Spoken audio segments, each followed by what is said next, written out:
Hello everyone, उम्मीद करता हूँ आप सभी लोग स्वस्थ हैं। एसएससी एमटीएस 2022 एग्जामिनेशन का ऑलरेडी नोटिफिकेशन निकल चुका है और यहाँ पे आज मैं स्ट्रेटजी के बारे में बात करूँगा कि 2.5 महीने की आपकी क्या स्ट्रेटजी हो सकती है जिससे कि आप इस पर्टिकुलर एग्जामिनेशन को एक बार में क्लियर कर सकें।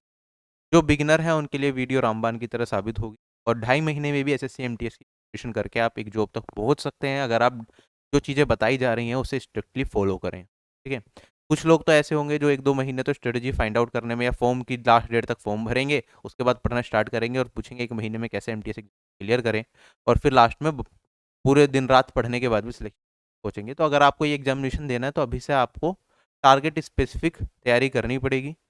अपने टाइम को इस तरीके से यूटिलाइज करना पड़ेगा जिससे कि एमटीएस से आपको जॉब मिले। तो वो सारी चीज़ों पे मैं डिस्कशन कर रहा हूँ। अगर आपने पहले एसएससी की काफ़ी हद तक तैयारी की भी है, एसएससी एग्जाम्स के बारे में पता भी है, तो भी यहाँ पे एक तरह से आपको चेकलिस्ट मिल जाएगी कि हाँ, ये सारी की चीज़ें मुझे करके जानी ही एग्जामिनेशन। मैं आपको ये भी बताऊंगा पिछले साल 2021 के अंदर जो एमटीएस का सिलेबस था और जो इस बार एमटीएस का क्या डिफरेंस हमें देखने को मिला। अगर मैं बात करता हूँ यहाँ पे एग्जाम का पैटर्न चेंज हुआ है, स्ट्रेटेजी भी उसी हिसाब से क्रिएट की गई है। साथ ही साथ चैप्टर वाइज वेटेज कि किस टॉपिक से एमटीएस एग्जामिनेशन में कितने क्वेश्चन पूछे जाते हैं, 2020 में कितने क्वेश्चन पूछे गए थे किस टॉपिक से, 2021 में कितने क्वेश्चन पूछे गए थे किस टॉपिक से, तो उस हिसाब से हमें ये भी पता चलेगा कौन से टॉपिक्स की वेटेज एसएससी एमटीएस एग्जामिनेशन में ज़्यादा रहती है।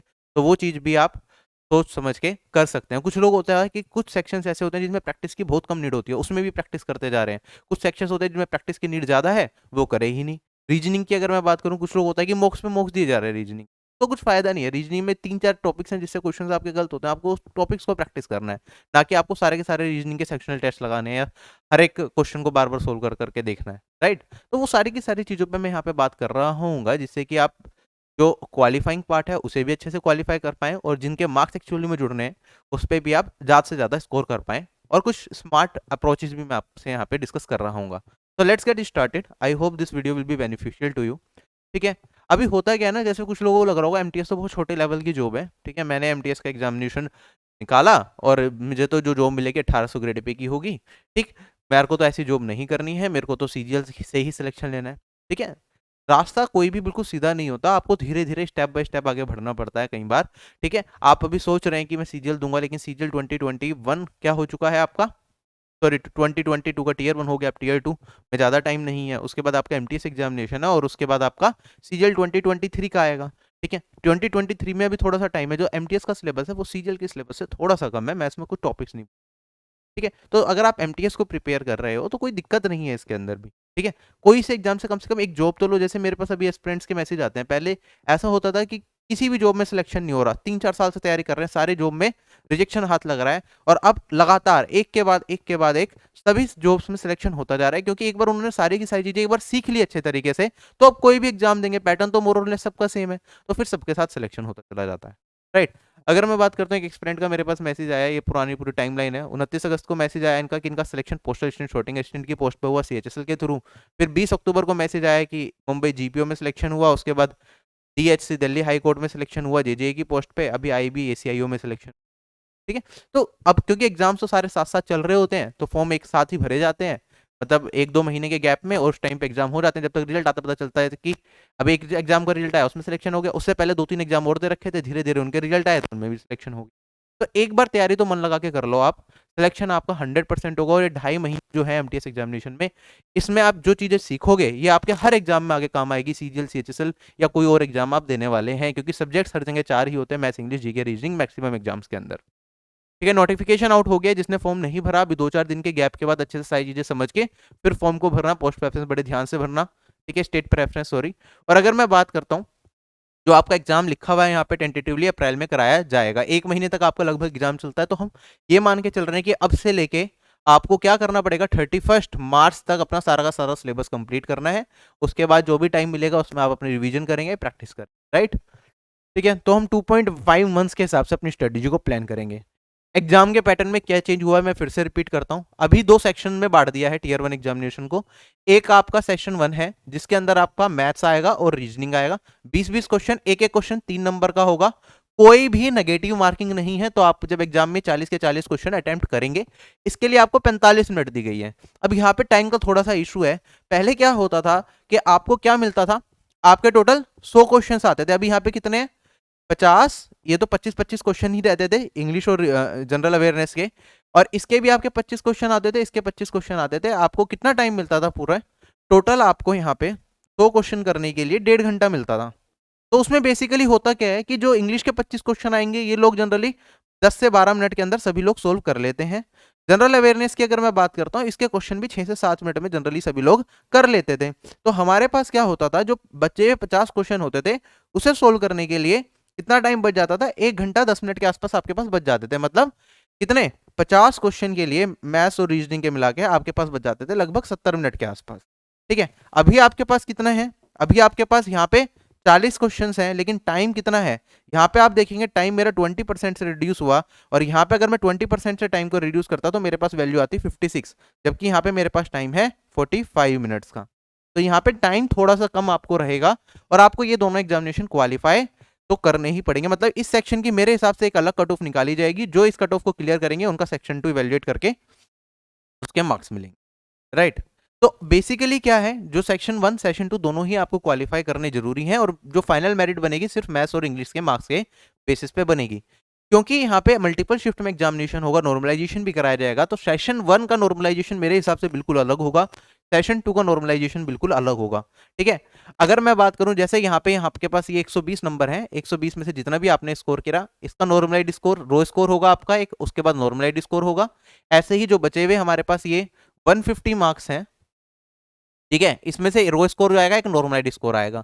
ठीक है, पहले ये वाली आपकी कट ऑफ क्लियर होगी। अगर आप ये वाला क्वालिफाई करते हैं, इसकी कट ऑफ मोर और लेस बहुत ज्यादा नहीं रखेंगे, एक लिमिटेड कट ऑफ जाएगी इसकी एसएससी के, डिपेंडिंग अपॉन दी एस्पिरेंट्स कितने कितने स्कोर कर रहे हैं, गुना कैंडिडेट्स ने लेने हैं, या जो भी एसएससी डिसाइड करेगा। अभी उन्होंने कुछ भी क्लियर नहीं करा है, और जो लोग इसकी कट ऑफ को क्लियर करेंगे वो क्वालिफाई करना जरूरी है। तो इसकी कट ऑफ जो क्वालिफाई कर जाएंगे, ठीक है, उन्हें क्या करना पड़ेगा, उनके ये वाले मार्क्स देखे जाएंगे, और उसके बेसिस पे क्या होगा, फाइनल सिलेक्शन हो रहा होगा। ठीक, चलिए आगे। अगर मैं बात करता हूं, सिंस सेक्शन 1 क्वालिफाइंग है, जो मैथ्स और रीजनिंग का आपको लेवल मिलेगा, जो पिछले साल का लेवल था 2021 का 2020 का, जो प्रीवियस ईयर पेपर्स के लिंक डिस्क्रिप्शन बॉक्स में मिल जाएंगे, अभी बता दूंगा कैसे डाउनलोड करने हैं। ठीक है, उससे ज्यादा लेवल आपको एग्जाम में नहीं मिलेगा। जब भी क्वालिफाइंग होता है, हमने देखा सीजीएल टीयर 1 क्वालिफाइंग हुआ तो सीजीएल टीयर 1 का पेपर का लेवल पिछले साल के कंपेरिजन में थोड़ा सा कम था। ठीक है, और इसका भी आप देखेंगे एमटीएस का भी लेवल बढ़ेगा नहीं, लेवल कम ही रहेगा, या पिछले साल जैसा रहेगा। अगर मैं बात करता हूं, आपको क्या करना है यहाँ पे, अपना एक तो बेसिक्स क्लियर करना है, थोड़ी सी स्पीड पिछले साल के कंपैरिजन में बेटर रखनी होगी। क्यों बेटर रखनी होगी? क्योंकि टाइम कंपेरेटिवली हमारे पास कम है। ठीक है, टाइम मैनेजमेंट थोड़ा सा ज्यादा इंपॉर्टेंट है, क्योंकि आपके पास 2.5 महीने है, 2.5 महीने में एग्जाम कराया जाएगा। तो टाइम कैसे को मैनेज करना है, किस सेक्शन को कितना टाइम देना है, उस सारी चीजों पर हम बात करेंगे। एमटीएस 2021 का सिलेबस आप देख सकते हैं ये था, और एमटीएस 2020 का सिलेबस ये था। ठीक है, तो यहाँ पे सिलेबस में बहुत ज्यादा डेविएशन तो नहीं है, मैं थोड़ा थोड़ा सा एक एक करके एक एक सेक्शन को लेकर चलूंगा, और उसके सिलेबस में डिफरेंस देखेंगे हम। ठीक है, इंग्लिश की अगर मैं बात करता हूँ, ठीक है, candidates understanding of the basics of the English language, it's vocabulary, grammar, sentence structure, synonyms, antonyms, ये सारा दे रखा था। जो इस बार इंग्लिश का सिलेबस है, इसके अंदर इन्होंने कहा है a simple paragraph may be given eight question based on the paragraph to be asked. मतलब इस बार, पिछली बार रीडिंग कॉम्प्रिहेंशन आपका इंग्लिश में नहीं पूछा गया था, अभी चैप्टर वाइज वेटेज दिखाऊंगा, लेकिन इस बार आपका रीडिंग कॉम्प्रिहेंशन भी इंग्लिश में क्वेश्चन पूछा जा सकता है। मतलब एक क्वेश्चन जिसमें एक पैसेज दे देंगे जिसमें 5 क्वेश्चन हो सकते हैं, तो reading comprehension can be asked, लेकिन वो सिंपल ही होगा, बहुत मुश्किल नहीं होगा।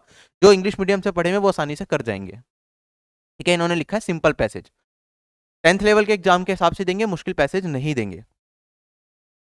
अगर मैं बात करता हूं यहाँ पे वेटेज की, आप देखेंगे एसएससी एमटीएस 2022 एग्जाम 2020 एग्जामिनेशन हुआ था। वन वर्ड सब्स्टिट्यूशन के 2 क्वेश्चन, स्पेलिंग के 2 क्वेश्चन, सिनोनिम के 2 क्वेश्चन, एंटोनिम के 2 क्वेश्चन, इडियम्स के 3 क्वेश्चन, एरर डिटेक्शन के आपके पास एरर करेक्शन के 3 क्वेश्चन, डिटेक्शन के 3 question, fill in the blanks के 3 क्वेश्चन, और 5 क्वेश्चन क्लोज टेस्ट के।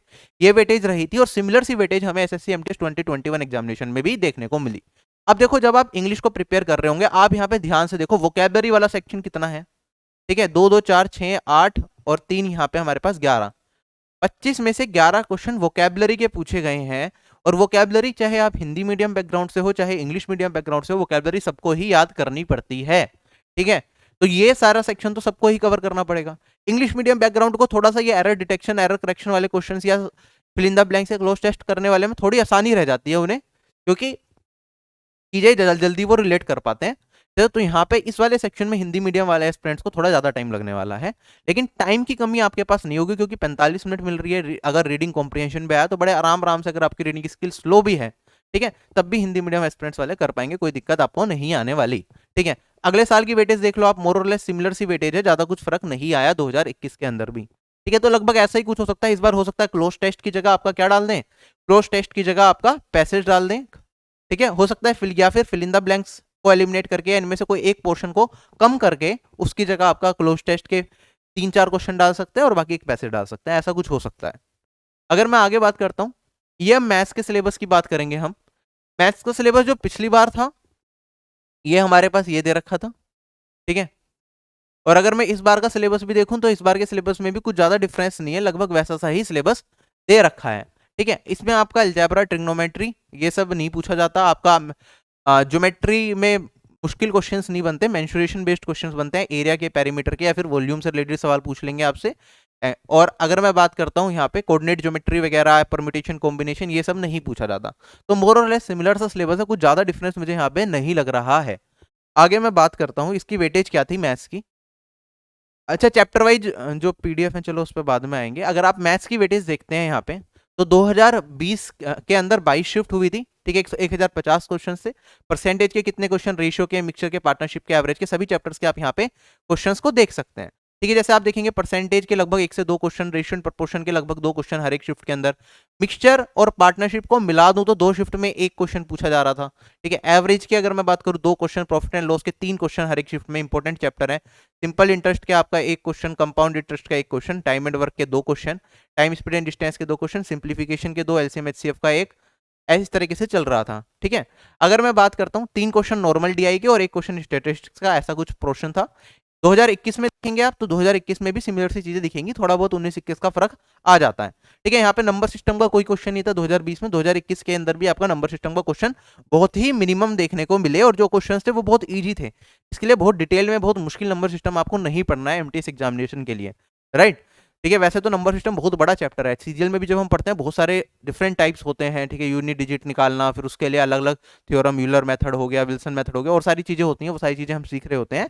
लेकिन यहाँ पे आपको इतना सब नहीं करना, बहुत लिमिटेड चीजें नंबर सिस्टम के लिए करनी होंगी। एलसीएम एचसीएफ आपके लिए इंपॉर्टेंट चैप्टर रहेगा क्योंकि इससे एक क्वेश्चन आना है। ठीक है, सिंप्लीफिकेशन, बेसिक क्वेश्चन आपके बनेंगे, और ये सारी की सारी चीजें, काफी सारे टॉपिक्स तो मैंने यहाँ पे यूट्यूब पे ही आपको करा भी रखे हैं। ठीक है, क्रैश कोर्स में आप जाके देखेंगे, वहां से भी काफी चीजें कवर कर सकते हैं। चलूँ क्या आगे मैं आप। ठीक है, तो एमटीएस का यहाँ पे अरिथमेटिक सेक्शन ही और बहुत लिमिटेड सिलेबस है मैथ्स का, जो कि डुएबल है। अगर मैं बात करता हूँ यहाँ पे रीजनिंग सेक्शन की, तो पिछले साल का सिलेबस ये रहा और इस साल का सिलेबस ये रहा। ठीक है, अगर मैं देखता हूँ यहाँ पे क्लोक अलग से लिखा हुआ है, क्लोक कैलेंडर, ये सारा का सारा वही कॉमन सिलेबस है, नॉन वर्बल टाइप की सारी चीजें पूछी जाएंगी। ठीक है, तो इसके अगर अगर चैप्टर वाइज ब्रेकअप देखो तो यहाँ से ज्यादा क्लियर समझ आएगा किस टॉपिक से कितने कितने क्वेश्चन। तो सिटिंग अरेंजमेंट आपका यहाँ पे एक इंपॉर्टेंट टॉपिक होता है, क्योंकि 2 से 3 क्वेश्चन आपके सिटिंग अरेंजमेंट में एनटीएस एग्जामिनेशन में पूछे जाते हैं। ठीक है, फिर सीरीज हो गया आपका, ये बाकी जो टॉपिक्स हैं वो आप देख सकते हैं, कोडिंग डिकोडिंग के लगभग 4 क्वेश्चन इस तरीके से चलेगा। 2020 का है ये आपका, 2021 का आप देख सकते हो। ठीक है, कुछ तो फ्री के नंबर होते हैं इमेजेस वाले, जैसे मिरर इमेज, वाटर इमेज, ये सब सभी लोग कर लेते हैं, पेपर कटिंग, फोल्डिंग। ठीक है, बाकी कुछ क्वेश्चंस हैं जिनमें ज़्यादा टाइम लगेगा, जैसे ओड वन आउट या रिलेशनशिप फाइंड आउट करने वाला क्लासिफिकेशन के क्वेश्चंस, उसमें गलतियां होने के चांसेस रहते हैं। ठीक है, कोडिंग डिकोडिंग में अच्छे सवाल बन जाते हैं कई बार। ठीक है, रिप्लेस दी क्वेश्चन मार्क, ये 3-4 टॉपिक्स हैं जिनमें आपके नंबर जनरली कटते हैं। ठीक है, तो इन्हीं की प्रैक्टिस करनी है, बाकी सेक्शंस को बस एक बार समझ लेना है कि टीचर से बेसिक से कैसे कैसे करने होते हैं, वो एक बार देख लिया, उनकी ज़्यादा प्रैक्टिस वगैरह मत करो। डाइस के क्वेश्चन अगर आए भी तो बिल्कुल बेसिक से क्वेश्चन आते हैं। ठीक है, एक बार आपने कंसेप्ट सीख लिया 15-20 मिनट की वीडियो में, डेट्स इट। ठीक है, उसके बाद के सारे क्वेश्चन आप अपने आप भी लगा सकते हैं। ठीक है, जनरल अवेयरनेस की अगर मैं बात करता हूं तो ये हमारा पिछली बार सिलेबस ये था, बहुत बड़ा कुछ लिखा हुआ है इन्होंने, इस बार बहुत छोटा कंसाइज कर दिया और सीधा यहाँ पे एक्सप्लिसिटली इन्होंने लिखा है 10th स्टैंडर्ड। अगर मैं बात करूं, the broad coverage of the test will be social studies, history, geography, art and culture, civics, economics, ठीक है, general science and environmental studies up to 10th standard. इन्होंने यहाँ पे करंट अफेयर्स का कहीं भी जिक्र नहीं करा।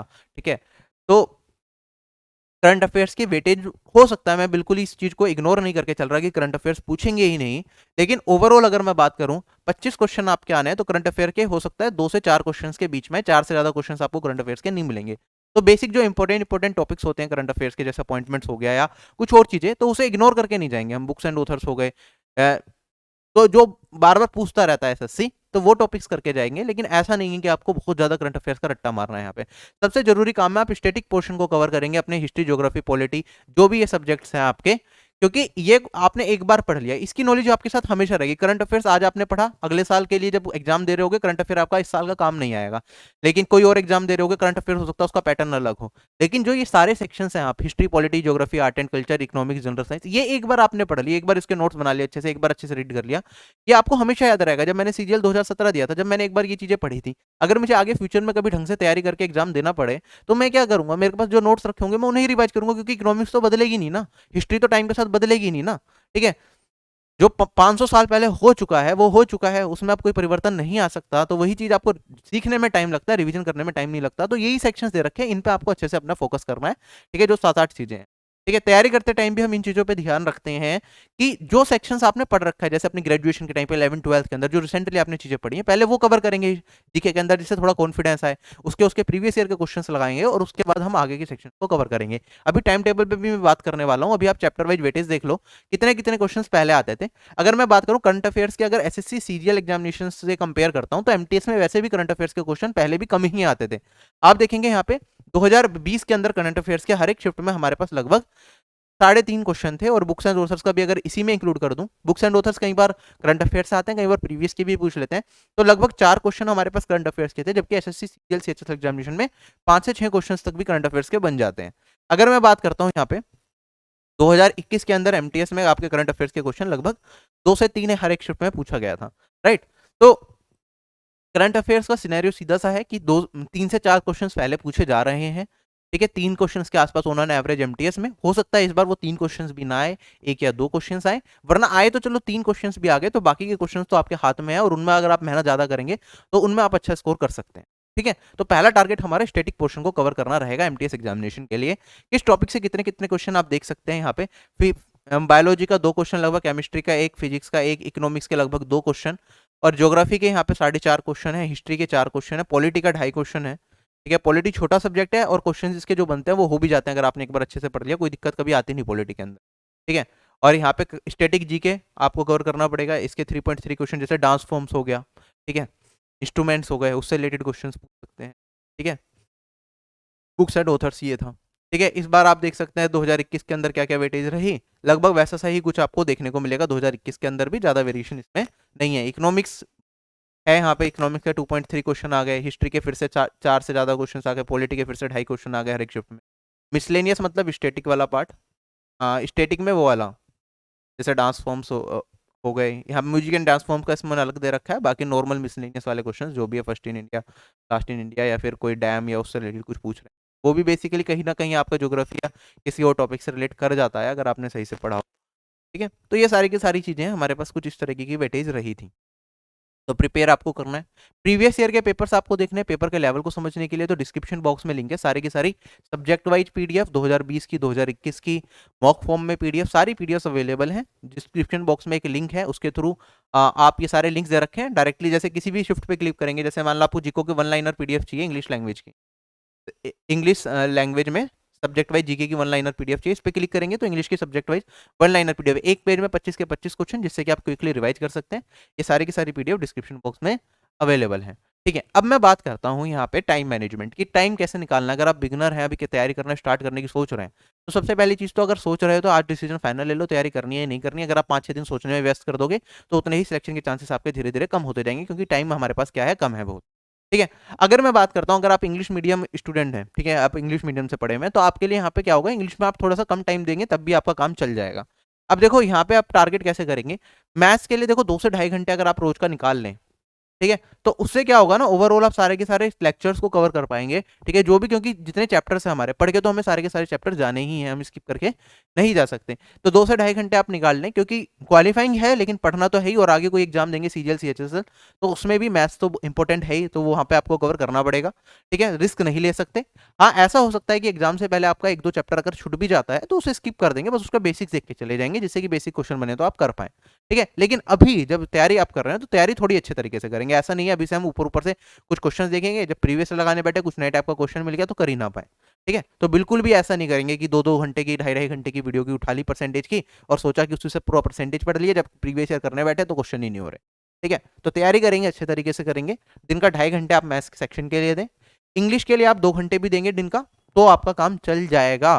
ठीक है। अगर मैं बात करता हूँ रीजनिंग के लिए 1 आवर इज इनफ, और अगर आप इससे भी कम टाइम में कंप्लीट कर सकते हैं, अगर 15 दिन आपने 1-1 घंटा दे दिया या 20 दिन आपने 1-1 घंटा दे दिया, ठीक है, उसके बाद आप करना चाहें तो इसे थोड़ा टाइम को 1 घंटे की जगह आधा घंटा भी कर सकते हैं, ठीक है। उसके बाद अगर मैं बात करता हूँ जीके, जीके में डेली का कोशिश करो कि 3 घंटे डेली दे ही दो, ठीक है, क्योंकि जीके ही डिसाइड करने वाला है किन लोगों का सिलेक्शन होगा, किन लोगों का सिलेक्शन नहीं होगा। क्योंकि इंग्लिश में भी काफी लोग ऐसे होंगे जो बहुत अच्छा स्कोर कर जाएंगे, जो सीजीएल सीएचएसएल की तैयारी कर रहे हैं पहले से, या फिर जो भी है, ठीक है, इंग्लिश मीडियम बैकग्राउंड के हैं, ठीक है। काफी सारे लोग, अगर इंग्लिश का पेपर आसान आ गया तो सभी लोग इंग्लिश में पूरा पूरा स्कोर मार जाएंगे, मतलब 25 में से 20 क्वेश्चन तो मैं आधे से ज्यादा लोग सही कर रहे होंगे, अगर पेपर का लेवल बहुत मुश्किल एसएससी ने नहीं बनाया, क्योंकि पेपर के लेवल पर सारी चीजें अब डिपेंड होने वाली है। लेकिन जीके ऐसा पोर्शन है कि अगर पेपर आसान आया और आपने जीके अच्छे से तैयारी कर रखी है, तो 25 में से 20 क्वेश्चन तक या 15 से ज्यादा क्वेश्चन तो आप डेफिनेटली सही कर सकते हो, और 20 भी आराम से। एमटीएस में लोग 25 में से 20 क्वेश्चन पहले भी सही करते थे, और अभी भी आप कर सकते हो, क्योंकि पेपर का लेवल बहुत ज्यादा मुश्किल चीजें नहीं पूछेंगे और करंट अफेयर्स भी लिमिटेड ही पूछेंगे। तो अगर मैं बात करूं यहाँ पे, जीके बहुत इंपॉर्टेंट रहने वाला है, जीके को किसी भी तरीके से आप स्किप नहीं कर सकते। डेली बेसिस पे आपको 3 घंटे देने हैं, और ऐसा मत करना करंट अफेयर्स के लिए दिन का 2-2 घंटे निकाल रहे हो अभी से। करंट अफेयर्स वगैरह पे मत चलो, पहले स्टेटिक कवर करना है, उसके बाद करंट अफेयर्स का जो टाइम बचेगा तब देखेंगे। सिलेबस में भी अलग से इन्होंने करंट अफेयर्स के बारे में इस बार जिक्र नहीं किया हुआ, ठीक है। अगर मैं बात करता हूँ यहाँ पे, 1 घंटा डेली का रिवीजन के लिए निकालना है। अगर ये 1 घंटा आपने डेली का रिवीजन के लिए नहीं निकाला, तो सारी मेहनत आपकी क्या हो जाएगी, बिल्कुल बेकार हो जाएगी, ठीक है। हम पढ़ बहुत कुछ लेते हैं जब, लेकिन एग्जाम में जब क्वेश्चन आता है और हम रिवाइज ना कर पाए क्या पढ़ा था, सारा बेकार, ठीक है। अभी क्या होगा, कुछ लोग बिंज वॉचिंग करते हैं, लगा दिया चलो मैथ्स पढ़ने बैठे हैं, परसेंटेज को आज ही खत्म करेंगे, 8 घंटे की परसेंटेज की वीडियो देख ली। वीडियो तो देख ली भैया, क्वेश्चन क्या आप सोल्व कर पाओगे, उसे नहीं कर पाओगे जब तक खुद से पेन नहीं चलाओगे, ठीक है। क्या आपके वो माइंड में रिटेन, वो आप उसकी रिटेंशन रहेगी माइंड के अंदर, अगर आपने उसे बार बार रिवाइज ही नहीं किया। देखो, हमें क्या करना है, जो भी टाइप्स हम पढ़ते हैं उसे बार बार रिवाइज करना होता है, जिससे कि जब मॉक टेस्ट दें या एग्जाम में बैठे तो क्वेश्चन देखते ही मुझे पता हो इस क्वेश्चन को किस तरीके से सोल्व करना है, ठीक है। वहां पे बहुत ज्यादा सोचना नहीं होता हमें, ठीक है। तो रिवीजन बहुत ज्यादा जरूरी है, और ये strategy time to time change भी होती है। अभी मैं ये चीजें कह रहा हूँ, मान लो आप 1 महीने के बाद स्टार्ट कर रहे हो तैयारी, तो मैं आपको कुछ और चीजें बता रहा होता उस टाइम पे। मैं कहता कि अब आप ऐसे रिवीजन ना करते हुए आप इस तरीके से चलो, तो 1 महीने में भी इतना काम कर सकते हो कि आप तक किस्मत साथ देते तो आपका सिलेक्शन हो जाए, ठीक है। वो चीजें उस हिसाब से बदलती रहती है, लेकिन फिलहाल मैं कह रहा हूँ कि आप इतना टाइम अपना निकालें। टाइम आपको हो सकता है ज्यादा लग रहा हो, 4.5 घंटे, 5.5 घंटे, 8.5 9.5 घंटे का मैंने शेड्यूल बना दिया, लेकिन सब नए तो है नहीं। आप में से कुछ लोग ऐसे हो जिन्होंने पहले से तैयारी कर रहे हो, काफी कुछ उन्हें पहले से आता है, तो उन्हें इतने घंटे देने के लिए वो 7 से 8 घंटे देंगे, उनके लिए वो भी काफी होगा, लेकिन देने पड़ेंगे, कंसिस्टेंटली देने पड़ेंगे। ये मत सोचो कि आज बैठ गया कल नहीं बैठूंगा, परसों नहीं बैठूंगा, या बीच में ब्रेक ले लिया, ठीक है। अगर इनकंसिस्टेंट रहोगे तो सब बेकार कर जाओगे आप। कंसिस्टेंटली अपनी जिंदगी के 2 से 3 महीने, मैं तो हमेशा कहता हूँ कि जिंदगी का 1 साल भी अगर आप कंसिस्टेंटली मेहनत कर लो, तो पूरी जिंदगी आपकी बदल सकती है उसे 1 साल के अंदर ही, राइट। तो आप कंसिस्टेंटली यहाँ पे 7 से 8 घंटे नहीं निकाल सकते। अपन लोग सेलेक्ट हो गए उसके बाद भी यहाँ पे पढ़ा रहे हैं, दिन का अब भी हम 10 से 12 घंटे रोज का काम कर रहे होते हैं, मैं, मेरी टीम मेंबर्स सारे के सारे लगे रहते हैं पूरे दिन, राइट। तो आप तो तैयारी कर रहे हो, आपको जॉब मिलेगी जो पूरी लाइफ टाइम आपके साथ रहेगी, सरकारी नौकरी मिलने वाली है, तो 8 8 9 घंटे 10 घंटे आप निकाल नहीं सकते क्या कुछ टाइम के लिए? सोचना है इसके बारे में, ठीक है। अभी ये सोना मोना जो भी आप करोगे वो सब बाद में कुछ काम नहीं आएगा। बात करते टाइम, टेक्सटिंग करते टाइम 2 घंटे 3 घंटे कब निकल जाते हैं कुछ भी पता नहीं चलता है, राइट। अभी थोड़ा सा अपना स्ट्रिक्ट हो जाओ चीजों को लेके, तो शायद एमटीएस की जॉब से सिलेक्शन स्टार्ट हो आपका, और पता चले आगे जाके सीजीएल क्लियर कर रहे हो, और सीजीएल के बाद मन बना तो यूपीएससी की तैयारी कर रहे हो, ठीक है। तो तैयारी तो स्टार्ट करो कम से कम, ठीक है। जो भी तैयारी करोगे वो आके कोई भी फ्यूचर में बड़ा एग्जाम दोगे उसमें भी आपकी काम आने वाली है। जो हिंदी मीडियम एस्पिरेंट्स हैं उन्हें इंग्लिश में थोड़ा सा ज्यादा टाइम देने की जरूरत पड़ेगी, वो 3.5 घंटे एटलीस्ट निकालें इंग्लिश के लिए, और इससे ज्यादा निकाल पाए तो भी निकाले, क्योंकि इंग्लिश सेक्शन पे पकड़ बननी जरूरी है। क्योंकि बाकी लोग जब इंग्लिश में, क्योंकि आप देखेंगे अगर मैं फ्रैक्शन की बात करूं, जितने लोग फॉर्म भरे जाएंगे लगभग 40 लाख के आसपास मेरे हिसाब से एमटीएस का फॉर्म भरा जाएगा इस बार, ठीक है। 40 लाख में वैकेंसी कितनी है हमारे पास, 10,000 के आसपास, ठीक है। 40 लाख में से अगर मैं मोटा मोटा बात करूं 40% या 45, चलो 50% रख लेता हूं अभी ऊपर ऊपर से, 50% इंग्लिश मीडियम और 50% हिंदी मीडियम, ठीक है। और इनमें से 40 लाख में से 20 लाख हो गए, 20 लाख लोगों ने पेपर दिया ये मान लेते हैं, तो 10 लाख इंग्लिश मीडियम के बच्चे जो पेपर देने गए, और 10 लाख हिंदी मीडियम के बच्चे पेपर देने गए। तो इंग्लिश मीडियम वालों के पास जो एज रही है बचपन से, क्योंकि उनके लिए फैमिलियर लैंग्वेज है इंग्लिश, हिंदी मीडियम वालों को थोड़ी सी एक्सपर्ट ज्यादा लगेंगे, ये मानो या ना मानो ये होता है, ठीक है। तो आपको तो उन 10 लाख बच्चे जो इंग्लिश मीडियम से ऑलरेडी उनसे भी compete करना है, तो आपको उनसे ज्यादा एफर्ट्स लगाने ही पड़ेंगे। आप ये नहीं सोच सकते कि आपका दोस्त इंग्लिश मीडियम का, आप हिंदी मीडियम के हो, और आप उसने तैयारी थोड़ी कर रखी है, आप बिल्कुल नए हो, तो आप उसके जितनी तैयारी करके सिलेक्शन तक पहुंच जाओगे, ऐसा नहीं होगा। आपको उससे ज्यादा एफर्ट्स लगाने पड़ेंगे। Be ready for it. तो अगर मैं बात करूं तो आपको कंप्लीट हर उस इंसान से करना है जो ये एग्जामिनेशन दे रहा है, चाहे वो इंग्लिश मीडियम का हो, चाहे वो 2 साल से तैयारी कर रहा हो, चाहे वो 3 साल से तैयारी कर रहा हो। तो अपना टाइम बना लो, ठीक है।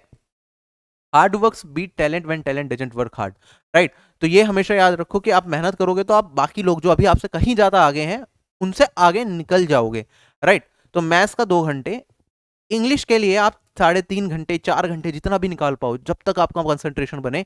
इंग्लिश पे बहुत एफर्ट्स लगाने हैं आपके।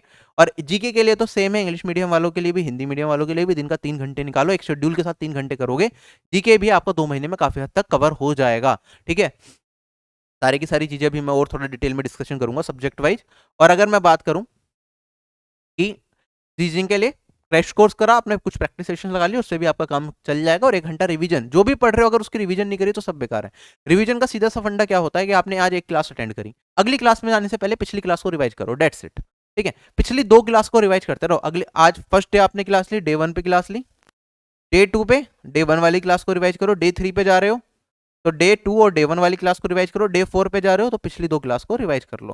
क्योंकि बाकी की ये तो अपने आप ही इतने, जब 2 2 बार रिवीजन हो जाती है पढ़ने के बाद तो वो वैसी रट जाती है आपको। और वीकेंड में संडे वाले दिन ये 6 दिन तक ये फॉलो करो शेड्यूल को। और अगर संडे की मैं बात करता हूँ, संडे को आप ब्रेक ले सकते हो और उसमें ब्रेक में थोड़ा बहुत घूमना फिरना या जो भी आगे पीछे का काम है वो निपटा सकते हो। क्योंकि घर वाले भी बोलेंगे पूरे दिन लगा रहता है, घर के काम कौन करेगा, ठीक है। सामान कौन लाएगा, ये बाजार का इतना सारा इकट्ठा हो रहा है, बिजली वाले को कौन बुलाएगा, वो भी तो करना है, ठीक है। और 4 घंटे अपना रिवीजन के लिए निकालो, जो भी पढ़ा हफ्ते भर में एक बार देखो क्या आप आगे बढ़ पा रहे हो, क्या क्या कुछ नया सीखा आपने, ठीक है। अगर करना चाहो तो इसमें आप एक मॉक भी लगा सकते हो। लेकिन अगर आप बिगिनर हो तो अभी बस एक प्रीवियस ईयर पेपर को देख लेना, कैसे क्वेश्चन पूछे गए हैं, उसमें आपका लगभग स्कोर कितना बन रहा है, और हफ्ते में एक मॉक देके देख लो। देखो इसके अंदर मॉक्स बहुत ज्यादा इंपॉर्टेंट रोल प्ले नहीं करेंगे एमटीएस एग्जामिनेशन में, क्योंकि यहाँ पे टाइम बड़ा कंस्टेंट नहीं होता। मॉक वहां फायदा करते हैं जहां टाइम का कंस्टेंट हमारे पास ज्यादा होता है, ठीक है। तो अभी तो आप सीखने में टाइम दो, जब आपका 70% तक सिलेबस कंप्लीट हो जाए, 70% तक चीजें कवर हो जाए, तब मॉक देना। और या फिर एग्जाम जब आ जाए पास, तो एग्जाम से 15 दिन पहले भी डेली का एक मॉक लगाना स्टार्ट कर दोगे, that will be enough. Exam से पहले आप 15 से 20 मॉक, एग्जाम से पहले बस 15 से 20 मॉक भी आपने लगा लिए, that will be more than enough. इससे ज्यादा मॉक लगाने की आपको नेसेसिटी नहीं है, ठीक है। एमटीएस एग्जामिनेशन के लिए मैं बोल रहा हूँ।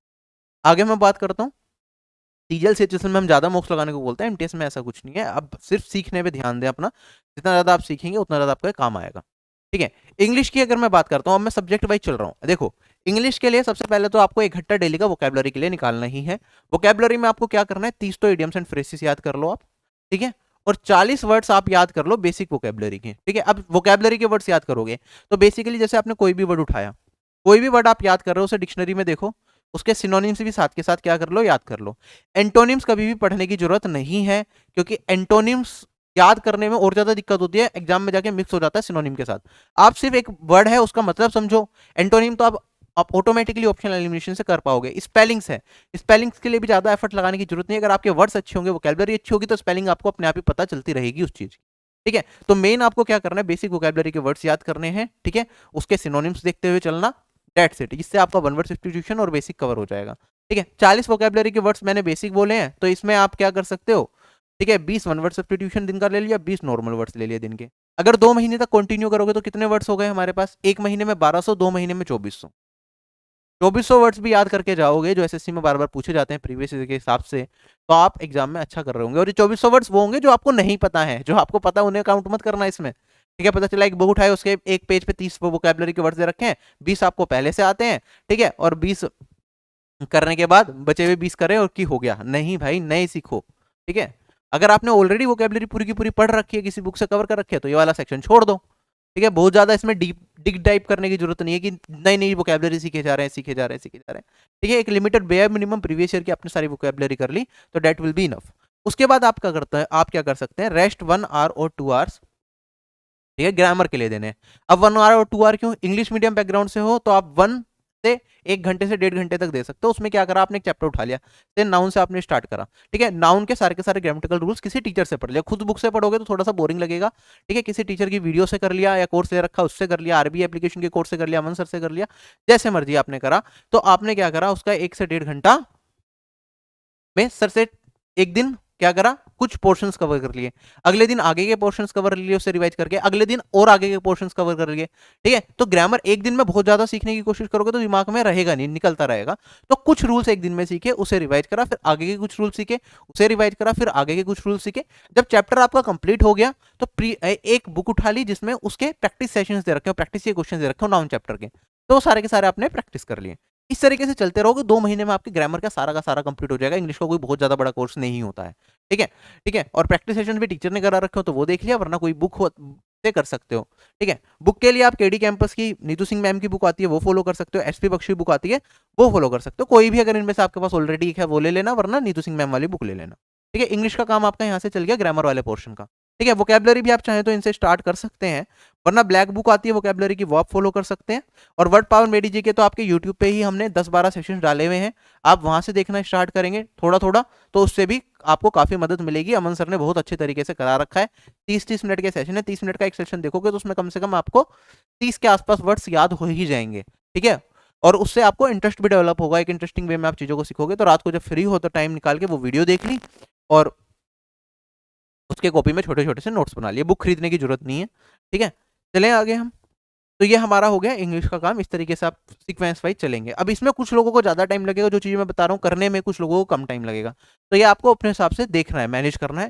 ठीक है, अब मैं कुछ लोगों को जो मैंने चीज बताई, मैंने कहा ये 3 घंटे का काम है हमारा। ठीक है, कुछ लोग इस काम को करने में लगा रहे हैं 6 घंटे। ठीक है, तो उनके लिए देखो उन्हें थोड़ा चीजों को और ज्यादा स्मार्ट वे में करना पड़ेगा, कि हर चीज के नोट्स ना बनाते हुए उन्हें फिर पीडीएफ का इस्तेमाल करना पड़ेगा। बाकी मैं ये रिकमेंड करता हूँ इनिशियल स्टेज में तो आप नोट्स बनाओ, कम से कम आधे सिलेबस के आप खुद से नोट्स बनाओ, आधा जो रिमेनिंग सिलेबस होगा, क्योंकि टाइम कम बचेगा तो उस टाइम पे आप चाहें तो पीडीएफ का सहारा ले सकते हो, और जैसे एग्जाम कंप्लीट हो तो आगे के एग्जाम्स के लिए फिर से उनका नोट्स बना लो। ठीक है, स्टार्टिंग में ही आप पीडीएफ की सहायता लेने लग जाओगे तो आप कुछ नोट्स नहीं बनाओगे तो बाद में वो दिक्कत करेगा। कुछ टॉपिक्स तो आपके बहुत अच्छे से क्लियर होने चाहिए माइंड में, कि 50% सिलेबस तो आपको रटा हुआ है अच्छे तरीके से, आपने नोट्स बना लिया, जल्दी जल्दी जल्दी रिवाइज कर रहे हैं, बाद में टाइम कम बचा है, क्योंकि जो लास्ट में एग्जाम से पहले कवर करोगे उसकी इतनी ज्यादा रिवीजन की नीड भी नहीं होगी, क्योंकि एग्जाम से जस्ट पहले आपने किया, जो स्टार्टिंग में पढ़ा है वो एग्जाम तक क्योंकि चीजें निकलते रहती है माइंड से, तो उसकी रिवीजन की ज्यादा नीड होती है, तो उसके नोट्स बनाने जरूरी है।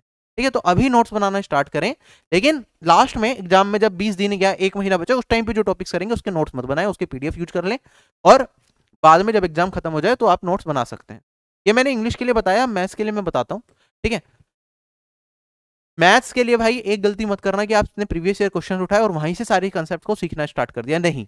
सबसे पहला काम होगा आप मैथ्स में किसी टीचर से अपने कॉन्सेप्ट को बिल्ड करें, आप सीखें कि परसेंटेज क्या है। ठीक है, उसके बेसिक क्वेश्चन क्या होते हैं, उसके हाई लेवल के क्वेश्चन क्या होते हैं। एक बार आपने सारे टाइप्स पढ़ लिए, एक बार पढ़ने में टाइम लगेगा, एक बार सारे टाइप्स पढ़ लिए, एग्जामिनर कोई भी क्वेश्चन बना ले आपको दिक्कत ही नहीं आएगी। जिन लोगों ने टेलीग्राम चैनल से जो जुड़े हैं, जैसे मैंने अभी टाइम एंड वर्क की शीट दी थी, एक परसेंटेज की शीट दी थी, परसेंटेज में 80 क्वेश्चन दिए थे मैंने बस। ठीक है, टाइम एंड वर्क की शीट दी थी, उसमें 130-140 के आसपास क्वेश्चन है। हर एक क्वेश्चन अपने आप से थोड़ा सा डिफरेंट टाइप का होगा, या फिर एक टाइप के 2 क्वेश्चन होंगे, वो आपने कर लिया। आपको 1000 क्वेश्चन लगाने की नीड नहीं है, ना ही आपके पास इतना टाइम है। आप अगर 1000 क्वेश्चन लगाने बैठ गए तो निमट जाएगा। और ये कुछ लोगों ने पता नहीं क्या मेंटेलिटी बना रखी है, सभी लोगों के अंदर डाली है कि दिन के 200 क्वेश्चन प्रैक्टिस नहीं करोगे मैथ्स में सिलेक्शन नहीं होगा। वे क्यों नहीं होगा मैथ्स में सिलेक्शन? 200 क्वेश्चन एक ही टाइप के बार बार रिपीट रिपीट रिपीट कर रहे हो। ठीक है, इतना टाइम हर किसी के पास थोड़ी ना है। कोई 2 से 3 साल की स्ट्रेटेजी लेके चले कि 2-3 साल के अंदर सिलेक्शन तक पहुंचना है, तो वो ये काम कर सकता है। बाकी लोगों को क्या करना है, सीधा सीधा आप क्या करो, किसी भी टीचर से पढ़ रहे हो, मुझसे पढ़ रहे हो या किसी और टीचर से आपने पहले से पढ़ रखा है या पढ़ा है, जो भी चीजें पढ़ी, एक टॉपिक पढ़ा आपने पूरा का पूरा, उसका जो भी क्वेश्चन टीचर ने कराया उसे 2 या 3 उसे रिवाइज करा। ठीक है, एक बार और रिवाइज कर लिया, कॉन्फिडेंस आ गया, आप आगे बढ़ सकते हो। एमटीएस एग्जामिनेशन के लिए बोल रहा हूँ। अगर कॉन्फिडेंस नहीं आया तो आपके प्रीवियस ईयर की बुक से उसके क्वेश्चंस सोल्व करने स्टार्ट करें। सोल्व करोगे, अगर हो पा रहे हैं तो कॉन्फिडेंस आ जाएगा। अगर सोल्व नहीं हो पा रहे हैं इसका मतलब टीचर ने आपको सही तरीके से नहीं पढ़ाया, टीचर ने सारी की सारी चीजें आपको, सारे कंसेप्ट जो भी नेसेसरी थे वो पढ़ाए नहीं है। अब होता क्या है, कुछ लोगों का क्या सीन रहता है कि उनके दिमाग में पता नहीं टीचर्स क्या क्या चीजें डाल देते हैं। एग्जाम का लेवल आपका पूछा जा रहा है ये, ठीक है, टीचर्स ने आपके दिमाग में भर दिया कि यार एग्जाम का लेवल है ये। ठीक है, सीजीएल में तो बहुत होता है ये। ठीक है, एग्जाम पूछता है इस लेवल का, पढ़ाया जाता है इस लेवल का। ठीक है, बच्चा जहां 6 घंटे पढ़ के डेली का सिलेक्शन तक पहुंच सकता है, वहां उसे 12-12 घंटे पढ़ना पड़ता है। एक अटेम्प्ट खराब हो जाता है, दूसरे अटेम्प्ट में अच्छी रैंक ले आएगा क्योंकि उसने पढ़ा बहुत ज्यादा है, लेकिन अपना एक अटेम्प्ट तो वो गवा कर देता है इसी चक्कर में, क्योंकि उसने क्या करा, बहुत ज्यादा पढ़ लिया। इरेलीवेंट चीजों पर पूरे दिन पढ़ रहा है लेकिन सिलेक्शन तक नहीं पहुंच पा रहा। जहां जो जरूरत थी, जो पिन पॉइंट्स थे जिससे क्वेश्चंस बनते थे, वो छोड़ दिए, पूरी दुनिया की हवाबाजी में लगा रहा वो। तो इस चीज को भी आपको ध्यान में रखना पड़ेगा। क्वेश्चंस एक बार चैट टीचर से पढ़ने के बाद ये देखो कि क्या प्रीवियस ईयर के क्वेश्चंस आप सारे के सारे लगा पा रहे हैं। अगर लगा पा रहे हैं तो टीचर ने सही पढ़ाया है, और आपको बस रिवीजन की प्रैक्टिस की नीड है, क्योंकि स्पीड कम होगी तो प्रैक्टिस से ही बढ़ेगी वो। ठीक है, चलूं आगे। पूरा कंप्लीट अर्थमेटिक आपका लिंक्ड है, एक सीक्वेंस में आपको पढ़ना है, ठीक है। स्टार्ट करेंगे सिंप्लीफिकेशन से, बोर्ड मास वगैरह आपने पढ़ लिया, उसके बाद सीरीज के क्वेश्चंस कर लिया आपने, उसके बाद परसेंटेज स्टार्ट करा, परसेंटेज से लिंक टॉपिक है आपका रेशियो, फिर रेशियो पढ़ा, रेशियो से लिंक टॉपिक है पार्टनरशिप, उससे लिंक टॉपिक है आपका मिक्सचर एंड एलिगेशन, ये कवर करा। उसके बाद आपने एवरेज पढ़ लिया, उसके बाद प्रॉफिट एंड लॉस, CISI, उसके बाद आप time and work, time speed and distance, इस तरीके से चल के सारे क्वेश्चन को कवर कर सकते हैं। एलसीएम एचसीएफ आप चाहें तो स्टार्टिंग में या फिर बाद में जहां पे भी पढ़ सकते हैं, एलसीएम एचसीएफ से ज्यादा कुछ फर्क नहीं पड़ता, स्टार्टिंग में भी पढ़ लेंगे तो कोई दिक्कत नहीं, एलसीएम एचसीएफ स्टार्टिंग में भी पढ़ सकते हैं, ठीक है। अगर मैं बात करता हूँ रीजनिंग का, मैंने बताया बेसिक कोर्स है, कुछ टॉपिक्स हैं जिनमें ज़्यादा प्रैक्टिस की नीड पड़ेगी, जैसे सीरीज वाले क्वेश्चंस हो गए आपके, मिसिंग टर्म, बॉक्स वाले क्वेश्चंस हो गए, ठीक है। और सिटिंग अरेंजमेंट की भी थोड़ी अच्छी प्रैक्टिस कर लेना, क्योंकि सिटिंग अरेंजमेंट के क्वेश्चंस आते हैं काफ़ी।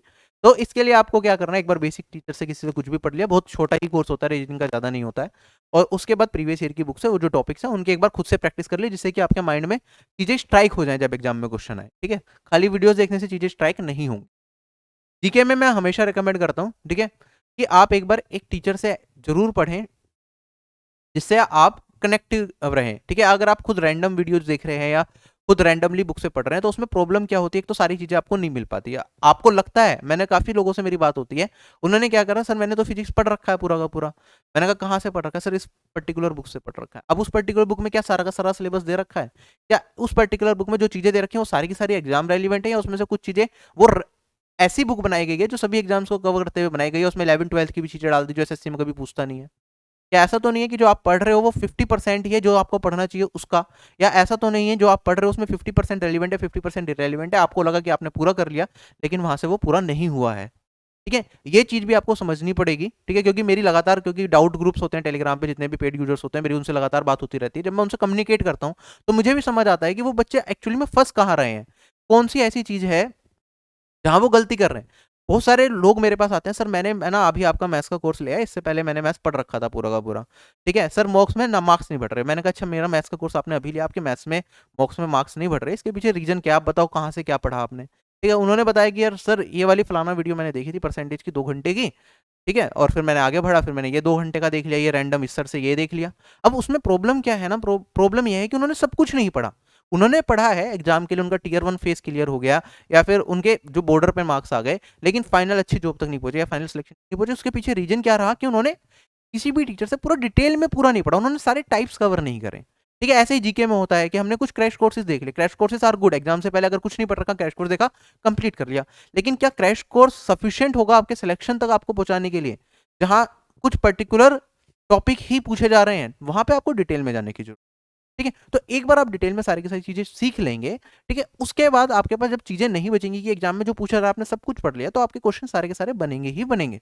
और आपने उसके बाद देखा चलो टीचर से मैंने सीख भी लिया, चाहे हमसे पढ़ा चाहे किसी से भी पढ़ा, आपको लग रहा है कि चलो यार इस सर ने ये वाला टाइप छोड़ दिया, ठीक है, मैं प्रीवियस ईयर दे रहा हूँ, प्रीवियस ईयर के क्वेश्चन प्रैक्टिस कर रहा हूँ जीके में किस चीज में, कि यार स्टैटिक का ये वाला पोर्शन हो रहा है, इससे भी बार बार क्वेश्चन पूछ रहा है एग्जामिनर, सर ने तो ये कराया नहीं है। तो आपको क्या करना है, फिर उस टॉपिक के लिए आपको रैंडम सोर्स ढूंढना है, कि यूट्यूब पे डाला या कहीं भी डाला, या टीचर से बात करी, सर आपने ये वाला नहीं कराया, आप ये वाला पोर्शन भी करा दो, इससे भी क्वेश्चन बने हुए हैं, तो वहां से वो कवर होगा, राइट। लेकिन सबसे पहले आपको ये एनालाइज करने की जरूरत है कि जो आपने पढ़ा है क्या वो सफिशिएंट है, ये श्योरिटी होनी जरूरी है, इसी से आपका कॉन्फिडेंस भी आएगा। और ये चीजें आपको तब पता चलेगी जब प्रीवियस ईयर में अगर आपने सफिशिएंट चीजें पढ़ी है तो मार्क्स आएंगे आपके, ठीक है। अगर सफिशिएंट नहीं पढ़ा तो आपके मार्क्स नहीं है, ठीक है। और प्रैक्टिस तो आपके ऊपर, अगर आप सोचो खाली पढ़ के काम चल जाएगा तो बात नहीं बनेगी, सिर्फ पढ़ने से, बिंज वॉचिंग करने से नहीं होगा, आपको रिवीजन करनी है, उसकी प्रैक्टिस करनी है, तब जाके आप उस लायक बनेंगे कि एग्जाम में अपीयर हो सके। चले आगे, ठीक है। कुछ टॉपिक्स आप पूरे पूरे कवर करें एटलीस्ट, और 3-3 घंटे देंगे अभी 2 महीने तक, तो काफी हद तक काफी सारी चीजें अगर सही तरीके से पढ़ेंगे तो कवर की जा सकती है। अभी मैं उसके तरीका भी बताऊंगा हमने क्या किया है।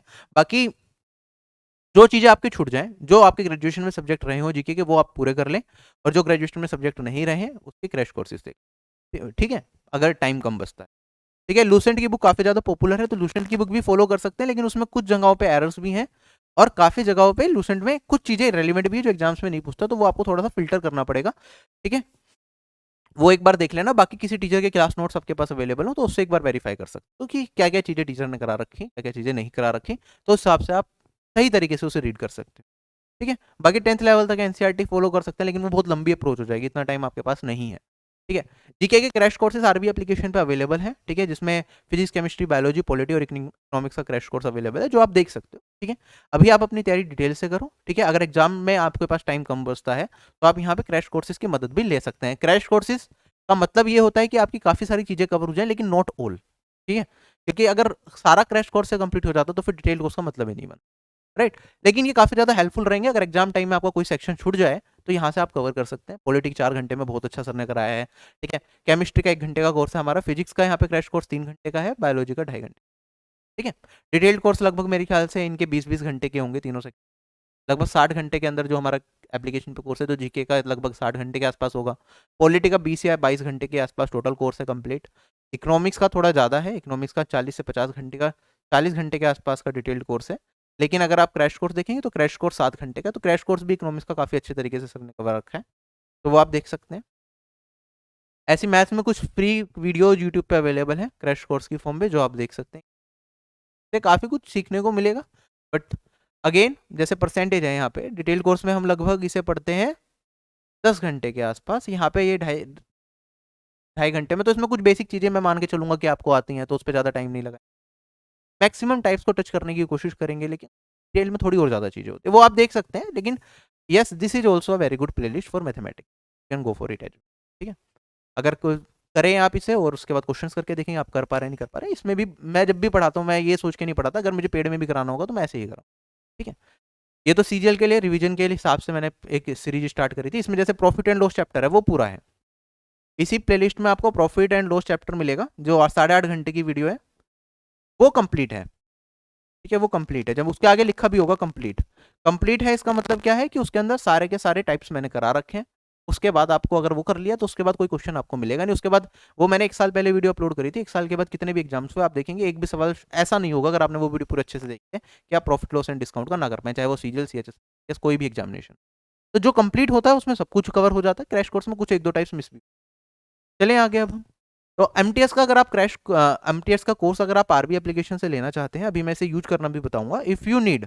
ठीक है, जरूरी नहीं है सभी लोगों के लिए कोर्स लेना। ठीक है, अगर आपने पहले से पढ़ रखा है, काफ़ी सारी चीज़ें आपको आती हैं, तो आप अपनी तैयारी जो आपने पढ़ रखा है उससे रिवाइज करें, अच्छे तरीके से प्रैक्टिस करें, कि आप सिलेक्शन तक पहुंच सकते हैं। कुछ ही टॉपिक्स आपके बचे हुए हैं, ठीक है, तो आप यूट्यूब पे रैंडम वीडियो या आरबी चैनल पे भी बहुत सारी फ्री वीडियो अवेलेबल है, उन्हें यूज करके अपनी तैयारी को कर सकते हैं, सिर्फ एमटीएस को टारगेट कर।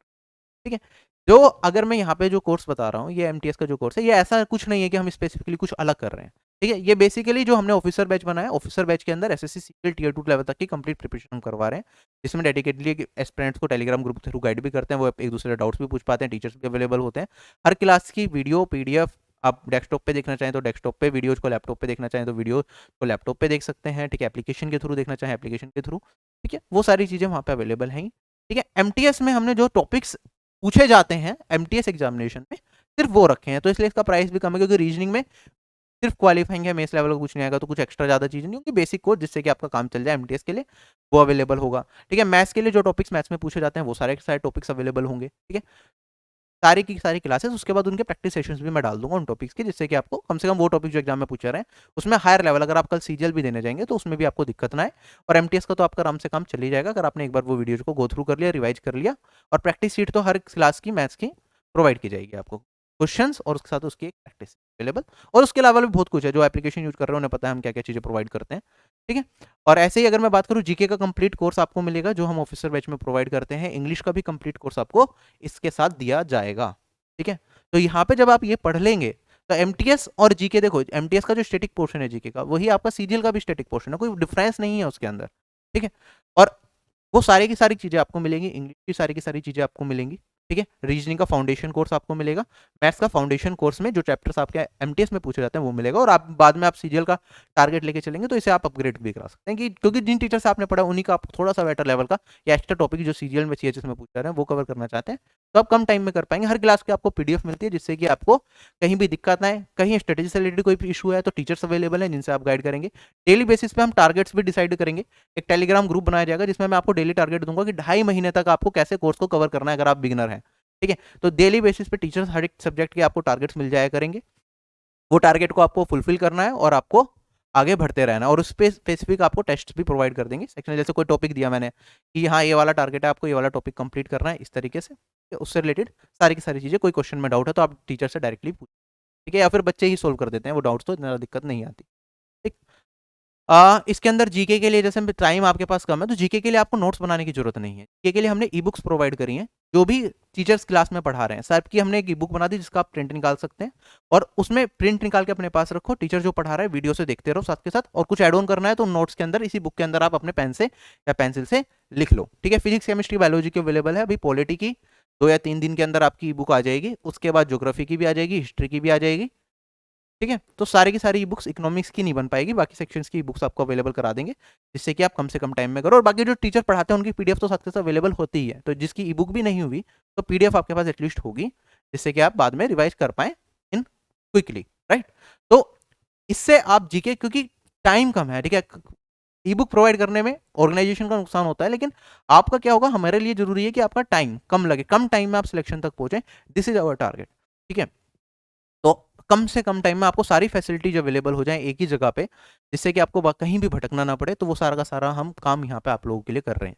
ठीक, ठीक है, इसके साथ साथ प्रैक्टिस सेशंस भी अवेलेबल होते हैं, कुछ कुछ क्विजेस वगैरह भी आपको मिलेगी, जैसे मैथ्स की है, मैथ्स के लिए आपको क्या करना है, मैथ्स के मैं रिकमेंड करता हूँ कि आप हमेशा खुद के नोट्स बनाएं, तो हर क्लास के क्वेश्चंस की पीडीएफ इंग्लिश की अलग, हिंदी की अलग आपको मिल जाएगी, जिसका आप प्रिंट निकाल सकते हैं, क्वेश्चन लिखने में टाइम नहीं जाएगा आपका, सिर्फ सोल्यूशन आप लिखो। वैसे तो क्लास नोट्स भी अवेलेबल है, तो वो क्लास नोट्स भी अगर लास्ट में कुछ चैप्टर्स आपके बच गए तो क्लास नोट्स भी डाउनलोड करके आप अपने पास रख सकते हैं, अदरवाइज क्वेश्चंस का प्रिंट निकाल लो और उसी से आप प्रैक्टिस करते रहो, एक फेयर कॉपी में सिर्फ उनका आंसर लिख दो क्वेश्चन नंबर डाल के। ठीक है, इससे आपका टाइम बचेगा। ठीक है, और लास्ट में कुछ चैप्टर्स रह गए तो उनका आप देख सकते हैं। ठीक है, बाद बीच बीच में, क्योंकि मैं भी गाइड करता रहूंगा, मान लो कोई टॉपिक्स हैं आपके, हमने बहुत चीज़ें पढ़ाई इसमें, सीआईएसए को डिटेल में पढ़ाया, कोई भी टॉपिक से डिटेल में पढ़ाया, लेकिन आपको क्या है कि सर एग्जाम आ गया अब, तो अब मैं इतना ज़्यादा नहीं पढ़ पाया, तो रिवीजन के लिए कौन सी क्लास आप देख सकते हो यूट्यूब पे, जो मेरी ऑलरेडी अवेलेबल है, या फिर एप्लीकेशन पे किसी कोर्स में डाली हुई है मैंने, रिवीजन कोर्स करके, या उसमें रिवीजन में कुछ चीज़ें डाली हुई है, तो मैं वो क्लास आपको रिकमेंड करता हूँ कि अब टाइम कम है तो आप ये वाली वीडियो देख लो, इससे भी आपका मैक्सिमम काम चल जाएगा। ठीक है, बाकी चीजें तो अभी जब सीखना स्टार्ट करते हो तो ज्यादा सोचना नहीं है, बस सीखते चले जाना है। ठीक है, इंग्लिश कोर्स के अंदर आपको ग्रामर सारे के सारे रूल्स कराए जाएंगे, उनके प्रैक्टिस कराई जाएगी, साथ के साथ वोकेबलरी के लिए वर्ड पावर मीडी जी, और यहाँ पे फ्रेजल वर्ब्स की क्लासेस वहाँ पे ऐड की जा रही है, एडिटोरियल की क्लासेस भी ऐड की जाती हैं, बट फिलहाल के लिए आपको ये ग्रामर रूल्स करना है, प्रैक्टिस करना, और वोकेबलरी के लिए एक बुक लेके उससे आप कवर करते रहो। ठीक है, उसके लिए डेली बेसिस पे आपको बता दिया जाएगा कैसे कैसे करना है, जैसे मैंने अभी थोड़ा बताया कि शेड्यूल आपको इस तरीके से बनाना, वही काम आपका करना है, और अपनी तैयारी आपकी हो। और क्या क्या, जैसे अब जो ये कोर्स लेंगे, अभी कोर्स की मैं बात कर रहा हूँ, ये कोर्स अभी 2 दिन के लिए इसमें हमने डिस्काउंट रखा हुआ है, वैसे तो ये 1499 का हमने प्लान किया है, लेकिन इसके लिए अगर आप MTS 2020 कोड लगाएंगे 2022, तो आपको 400 रुपीज़ का डिस्काउंट मिल जाएगा, मतलब 1100 अप्रॉक्सीमेटली 1099 रुपीज़ में आप MTS कोर्स में एनरोल कर सकते हैं। जो ऑफिसर बैच के ऑलरेडी एनरोल्ड स्टूडेंट्स हैं, ऑफिसर बैच है जिसमें सारा subject serial tier 1 tier 2 level तक सारा का सारा 1999 में है, वो लोग जो एमटीएस की तैयारी करेंगे उन्हें भी मैं टेलीग्राम ग्रुप में जोड़ दूंगा, जिससे कि उन्हें एमटीएस के हिसाब से भी वो को प्लान करते रहें, उन्हें ये अलग से कोर्स लेने की जरूरत नहीं है। अभी के लिए एमटीएस का कोर्स आपको ये वाला 1099, जिसमें ये सारे सब्जेक्ट्स आपको मिल रहे होंगे, कि आप एनरोल कर सकते हैं, 2 दिन का आपके पास टाइम है। हाँ, इसके साथ साथ जो एक सब्जेक्ट्स तो होंगी, जो चैप्टर वाइज पीडीएफ हम बनाते हैं, जो चैप्टर वाइज पीडीएफ का कोर्स है 199 वाला, वो भी आपको इसके साथ फ्री मिलेगा, मतलब इसके साथ सारे के सारे प्रीवियस ईयर की एसएससी सीजीएल सीएचएसएल की 2020 के बाद के एग्जाम जितने, उनकी चैप्टर वाइज पीडीएफ आपको फ्री मिलेगी। साथ ही साथ एमटीएस की 2020 और 2021 का एग्जाम हुआ, मॉक फॉर्म में पीडीएफ तो मैंने अभी बताया टेलीग्राम पे फ्रीली अवेलेबल है, लेकिन इनकी जो चैप्टर वाइज पीडीएफ है, चैप्टर वाइज परसेंटेज के सारे क्वेश्चन एक साथ, एलसीएम एचसीएफ के सारे क्वेश्चन एक साथ, ठीक है, वो पीडीएफ भी आपको यहाँ पे मिल जाएगी, कि आप प्रीवियस ईयर पैटर्न को अच्छे से एनालाइज कर पाए। ठीक है, क्योंकि ये जरूरी है, एग्जाम देने से पहले एग्जाम को समझना वो बहुत जरूरी होता है, तो वो आपको सारे पीडीएफ मिलेंगे। ठीक है, जिससे आप प्रैक्टिस करते हैं, टीचर से सीखी, उसके बाद उस टॉपिक के क्वेश्चन प्रैक्टिस कर ले, डेट्स इट। अगर मैं आगे बात करता हूँ, ये MTS 2020 और 2021 अभी जो आपके मार्क्स जुड़ने वाले हैं वो किसके जुड़ने वाले हैं, इंग्लिश और जीके, इसके बेसिस पे मेरिट बनेगी। इन दोनों एग्जाम्स के जितने भी पेपर्स हुए थे, 42 शिफ्ट में MTS 2022 हुआ था, 2020 हुआ था, आपका ये 48 शिफ्ट में शायद MTS 2021 हुआ था, तो ये सारी की सारी शिफ्ट 90 शिफ्ट हो गई हमारे पास। इंग्लिश के सारे सेट्स आपको दे दिए जाएंगे मॉक फॉर्मेट के अंदर, ये जो एप्लीकेशन पे आप मॉक की तरह लगा सकते हो। ठीक है, और अगर मैं बात करूं ऐसे ही जीके के आपको 90 के 90 सेट मिल जाएंगे, जिसे आप मॉक की तरह दे सकते हैं, ठीक है। टेलीग्राम ग्रुप पे पीडीएफ है, यहाँ पे मॉक की तरह आप उन्हें दे पाएंगे। साथ ही साथ ठीक है, जो इसका टाइम रखा गया है वो टाइम भी हम जो अभी लेटेस्ट पैटर्न है कि हर एक क्वेश्चन के लिए आपको क्या मिलेगा, एक क्वेश्चन 3 नंबर का होगा इंग्लिश और जीके का, और इसकी जो नेगेटिव मार्किंग होगी वो -1 की होगी। इस तरह से आपकी मार्किंग भी होगी जो आप मॉक्स दे रहे होंगे एप्लीकेशन, ठीक है। तो बेसिक उसमें डिटेल्ड सॉल्यूशन नहीं होगा, बेसिकली क्वेश्चन होगा उसका आंसर होगा, ठीक है। डिटेल्ड सॉल्यूशन जीके में आपने क्वेश्चन देखा, उससे रिलेटेड उसका आपको पता चल क्या आंसर है, आपसे आगे बढ़ सकते हैं। इनकी 1 लाइनर पीडीएफ भी अवेलेबल होगी जीके की, और इंग्लिश की मॉक फॉर्म पीडीएफ और चैप्टर वाइज पीडीएफ, तो ये आप देख सकते हैं। तो that's it from my side, I hope this strategy is clear to you. If you want to enroll in the course you can go for it, if you don't want to enroll that's okay. आप अपनी YouTube पे free video जो available है उनसे भी काफ़ी सारी चीज़ें सीख सकते हैं, जो लोग अफोर्ड कर सकते हैं, जिन्हें एक स्ट्रक्चर्ड वे में सारी सारी चीज़ें एक जगह पे, और यूट्यूब पे आके टाइम नहीं लगाना चाहते बिल्कुल भी, क्योंकि यूट्यूब में बहुत ज़्यादा डिस्ट्रैक्शन भी होती है। अलग रैंडम वीडियो आ गया, आप ये वीडियो देख रहे हो स्ट्रेटेजी के साथ, इसके साथ साथ नीचे कोई और वीडियो आपको डिस्ट्रैक्ट कर जाए, आप ये नहीं चाहते। यूट्यूब में वीडियो में ऐड आती हैं, आप चाहते हो कि आपकी जो एक्सपीरियंस हो वो ऐड फ्री हो, कि आपने एप्लीकेशन चलाई वो सीक्वेंस में आप सारी सारी चलते रहें, किसी भी तरह से आप डिस्ट्रैक्टेड ना हो। तो हाँ, आप उसके साथ जा सकते हो। बेयर मिनिमम प्राइसेस में आप कुछ ये सारी फैसिलिटी मिल जाएंगी। आपके पास एक कम्युनिटी होगी, सीएस एस्पिरेंट्स होंगे सारे के सारे जो एग्जाम देने वाले हैं, उनसे आप कनेक्ट कर पाएंगे। तो ऑनलाइन स्पेस में सबसे बड़ी प्रॉब्लम यही है कि हमारे पास क्या होता है कि कम्युनिटी नहीं होती। हम अकेले दूर दरार गाँव में बैठ के तैयारी कर रहे हैं, शहरों में भी तैयारी कर रहे हैं, लेकिन अपने कमरे में बैठे हम किसी को जानते नहीं है जो सेम एग्जामिनेशन की तैयारी कर रही है, जो सिलेक्टेड है सेम एग्जामिनेशन को नहीं जानते हैं। तो कहीं न कहीं मोटिवेशन लो होती है, लेकिन जब हम देख रहे होते हैं ग्रुप में इतने सारे लोग हैं, वो सारे के सारे तैयारी कर रहे हैं, तो लगातार एक-दूसरे को देख के मोटिवेशन मिलती है, ठीक है। टीचर्स हफ्ते में एक बार लाइव आके कम्युनिकेट कर रहे हैं, आपसे बात कर रहे हैं, आपकी पर्सनल क्वेरीज को पूछ रहे हैं कि किसी को कोई दिक्कत तो नहीं है, ठीक है। उससे एक थोड़ा-सा माहौल बन जाता है पढ़ाई का, और वो मेरे ख्याल से बहुत ज़्यादा इंपॉर्टेंट रोल प्ले करता है आज के टाइम पे, राइट। तो यही था इस सेशन के अंदर। उम्मीद करता हूँ कुछ ना कुछ इंपॉर्टेंट पॉइंट्स आपने नोट डाउन करे होंगे, काफ़ी कुछ हमने डिस्कस किया, कुछ कुछ सीखने को आपको मिला होगा। Bye bye everyone, take care, have a nice day and Jai Hind.